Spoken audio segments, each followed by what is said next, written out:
একদিন এক অন্ধকারে অমাবস্যার রাতে ফিরছিলাম এক ইলিশ কিনে ঝুলিয়ে নিয়ে হাতে।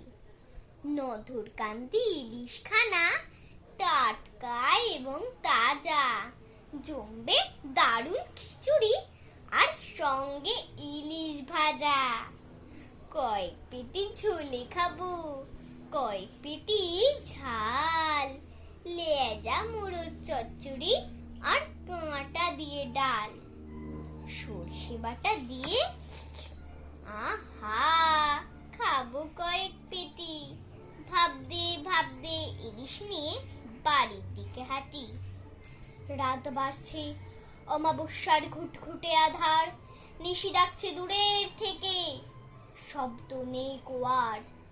হঠাৎ শুনি অন্ধকারে নাকি সুরের কান্না,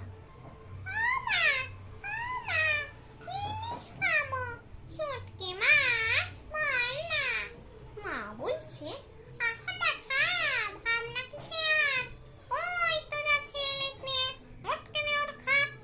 শুনেই আমার বুকের মধ্যে রক্ত জমে হিম, মাথার মধ্যে চিরিক চিরিক তাজিম তাজিম। শেষকালে আজ ভূতের হাতে প্রাণটা যাবে নাকি? প্রাণ যায় যাক, শক্ত হাতে ইলিশ ধরে থাকি।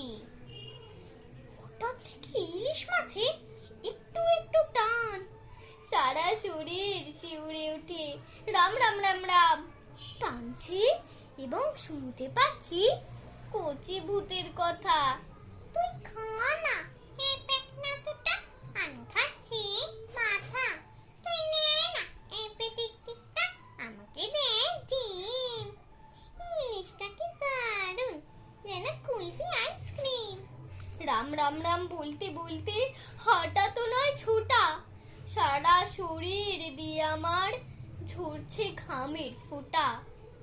আজকে নিয়ে প্রাণটা বাড়ি, ফিরলে কোনো মতে আর কোনো দিন আসবো না এই শেওড়া বনের পথে। ওই তো বাড়ি যাচ্ছে দেখা।